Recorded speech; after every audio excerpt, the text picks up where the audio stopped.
এটা একটা ইকো পার্কের গ্রাম্য পরিবেশ,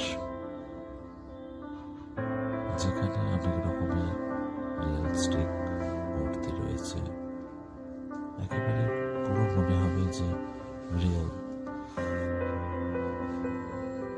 যে গাছপালাগুলো এগুলো রিয়েল, বাট যে মানুষজনগুলো করা এগুলো একেবারেই রিয়েল নয়।